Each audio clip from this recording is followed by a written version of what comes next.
Hello everyone. Because we don't meet in class, I wanted to take a few moments to discuss the syllabus kind of in this short video, so that way there may not be any confusion about it. So if we start out with the course description here, we can see that that English 109W is a class that is dedicated to the writing process. So we spend time working on pre-writing, drafting, revising, and editing academic writing, and that is going to be the pure focus of this class and what we will be doing in it. So that is the course description. Prerequisites for the course: in order to take this class or English 109M, which you're not in, but we're in W, you must have passed English 20 or its equivalent if you did it at, say, a community college or a different university, with a C- or higher, and have completed at least 60 units. So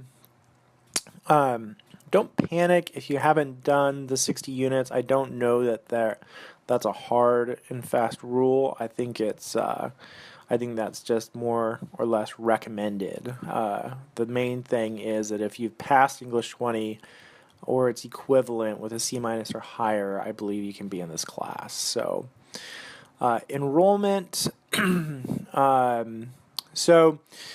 This class is a placement class for your writing intensive. So you can either take the WPJ or English 109 W or M. If you self-placed into English 109, you have elected to take English 109M instead of the WPJ, which is the 2-hour writing examination. And so because you've done that, you have to receive a placement through this avenue, right? So the course goals, moving on to those, we want to see that you are able to engage in a writing process that includes planning, revision, editing, based on feedback from peers and instructors. So throughout the semester, we will be doing a series of papers, and you guys will be going through each of the writing process stages, and throughout along the way, throughout these stages, you will be posting certain documents to SAC-CT to guarantee that this goal is met. Another goal is to critically read and comprehend academic texts. That will happen along the way as well. Week 1, we're already beginning that. The next goal is to understand, identify, and analyze specific rhetorical situations for academic text, including context, audience, purpose, and personas. So the way we're going to reach this goal is each of you guys have a discipline that you're writing for, and you are going to analyze academic texts from those disciplines, and you're going to do a genre and a discourse community analysis, which will allow you to look and see what those texts talk about, how those people address their audience, what their purposes are, and what are some of the conventions within that genre. So that'll be one of the major papers that you'll be writing. Another goal is to understand, identify, and analyze specific rhetorical choices of academic writers, which may include genre, format, evidence, citation, style, and organization. Again, this will be related to a couple of the major papers that you'll be writing. Develop awareness for preparedness for writing. They will do in their majors through research, exploration, and/or practice of the discourse community's conventions. Again, your writing is going to be specific to your discipline, and so you will be meeting that goal by tailoring your writing for that discipline. And then finally, to engage in formal and informal writing that analyzes and critically reflects on their major's writing conventions and their own writing practices and choices. So there will be opportunities for this. We do it online. I would say like the SAC-CT posts are the discussion posts that we do are helpful to meeting this last goal. All right, so things to keep in mind. Academic dishonesty. So I don't think I need to say a lot about this because I think by this point everybody knows what plagiarism is and how to avoid it. I would just bring your attention to the bold lettering here where it says students who cheat or plagiarize, whether intentionally or unintentionally, will receive a grade of 0 on the work in question, will be reported to the university, and will be at great risk of failing this class. If you are not clear on what plagiarism is, please talk to me. Communication. The best way to contact me is, of course, through my email because we cannot meet in person. I check my email pretty frequently, so I have it on my phone, and my phone's always with me. And I will try to get back to you within the same day. Typically I can. Sometimes as the semester gets busy and lots of students have questions and I'm going from one place to another, I don't often get a chance to sit down and really answer those emails until late at night. That reason is because it's hard to type out a specific email on my phone, and I'd rather just use the computer for that. So if it's a big question or that's going to take some explaining, I will probably do it on the computer so that it's clear. Attendance in good standing. So this is an online class. We don't actually meet in person. Your attendance is counted by the work that you do on Blackboard, right, on our website. So there is this expectation that you will complete all of the work. You have a full week. You have from early Saturday morning, 12 a.m. to the following, I should say Sunday morning, 12 a.m. Sunday morning to the following Saturday evening at 11:59 p.m. So a whole week of time to complete this work. There is absolutely no reason it should not be done, so the expectation is that you do it. If you do not do it, then you will fall into the category of less than good standing. And if you're not in good standing, then you cannot turn in a portfolio. The portfolio is the only way in which I grade this class. The final grade comes out of the portfolio. So if you do not turn in the portfolio because you are not in good standing, you will have to repeat this class. So to put it simple, do all the work that's posted on Blackboard. If for some reason you are beginning to fall behind, contact me immediately. Do not wait until you are 2-3 weeks behind and then say, oh, hey, I've had problems. Could you help me out with this? Because I'm going to be less inclined to work with you. Late work. As a rule, late work will not be accepted. Again, I talk about how I have given you guys the full week to complete it. All right, let's talk about assessment, the final portfolio. You will assemble much of the writing that you produce in this semester in your portfolio. So your major papers will be gathered into a portfolio, and those we will grade. There will be possible placements. A 3-unit placement means that you can take your general education writing intensive course. A 4-unit placement means that you can take your writing intensive course, but you have to take a 1-unit course with it known as English 109X. A 6-unit placement means that you need to retake English 109 M or W. So basically you would have to retake this class. You would only get a 6-unit placement if you have put 0 effort into your essays and assembling your portfolio, or if you are in bad standing and not allowed to turn in a portfolio. All right. So I think that this is basically avoidable. And so if you are a good student and you work hard and you put your best effort forward with everything that there is, then you should walk out of here easily with a 3 or 4 unit placement. But if you are the sort of student that is not going to put their best effort forward, then the 6 unit placement is a possibility. I would recommend not doing that.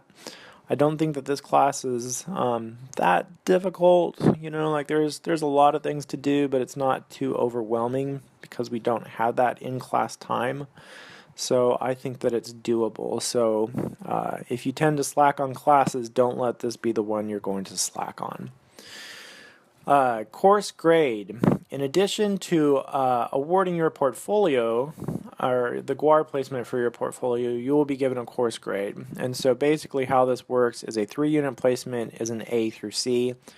A 4 unit placement is basically a C minus. A 6 unit placement would be a D through F. So that is what the letter grade that you'll be getting is determined on. Okay, so the portfolio placement criteria. So you need to demonstrate the following: write awareness as a writer. So explain how you have engaged in the writing process. That includes planning, revising, editing, and feedback from your peers and instructors. This criteria here will be met through one of the papers you put into the portfolio, which is basically a reflection piece. So don't worry about that. And certainly I will be looking throughout your other papers as well for how you reacted to the feedback, because I will have seen your drafts, and so I can compare the two. So a 3 unit provides full explanations of the critical self-reflection. A 4 unit provides limited explanations of superficial self-reflection. 6 units, that placement would mean that you provided incomplete or inadequate explanations of self-reflection. So we also look for rhetorical awareness. So identify and analyzing rhetorical choices and conventions of academic communities and their texts, which may include genre, format, evidence, citation, style, and organization.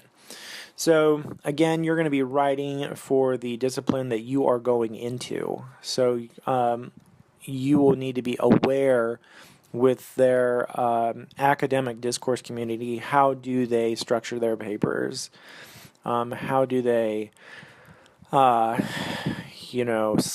their sources and so on? And so we're going to be looking for that. So a 3 unit placement would say you're able to provide a variety of identifications through analysis and justification, right? So you are able to go into your discourse, understand it, and through analysis write a paper that would be acceptable by it.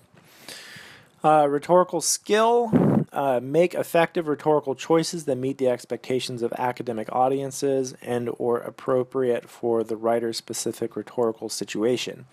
These choices may include genre, format, evidence, citation, and organization. I feel like this is just basic essay writing, this part right here. We will be talking about rhetorical skills and situations and what to be aware of, and I think that at this point in your college career you are familiar with how to address an audience appropriately and how to take those things into consideration. All right, so portfolio minimum requirements. In addition to the requirements which we talked about above, there must be the following. So a portfolio cover must include your name, the name of the instructor, and the semester. And so because this is an online class, you're not going to hand in any sort of hard copy to me. So I think what we'll do is develop a document in Word or Pages, which you will then convert to a PDF file and post online. And then I can look at that PDF file. And I say PDF file because that way when you post it online, the transition from your computer to online won't make it look crazy. It won't screw it up in any way. So there will be that. So you'll have a cover page, and then there will be a portfolio certification page, which we can see in point number 2 right here. And then the portfolio work. So you will have 3 different texts in which you have been able to revise. And so those will be major essays that you write in this class, and then there will be a self-reflection text. So there will be a self-reflection essay as well, and that will be in addition to the other 3 texts. So there will be a total of 4 texts. And then other genre, we don't need to worry about that. We're not going to be doing that in this class. So that is basically the syllabus. If you have any questions, please email me here. So you'll notice that I have not put up a course calendar because my experience online has been that sometimes we need to adjust the times a little bit because we're not really meeting in person. But I think by a good rule of thumb is that this class will be divided into 4 units. And so every 4 weeks, within every 4-week time block, there will be a paper due. All right. And I will put all of the information into the week's content folders. And so if there is something due, you will know at least a week in advance, probably 2 weeks in advance, hey, we're going to work on this, because you're going to see the prompt in that content folder, right? So basically just follow the content folders and the discussion posts. I'm only going to post the discussion post for that week every week. So that way you're not overwhelmed with, well, which ones should I be doing? Which ones do I need to keep track of? Those discussion posts will disappear once that week is over, and all you have to worry about is what is online at the time. So that's how that is going to work. All right, I believe that's it. So hopefully that was clear. I think this was a little bit better than just having the syllabus up there and you're not sure what all these things mean. I did want to take a minute to explain it in some way for you, because we are not meeting in person, and so that can complicate things a little bit.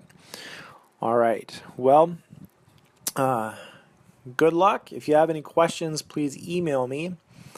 Otherwise, you can go ahead and look at the rest of the content in this folder for this week.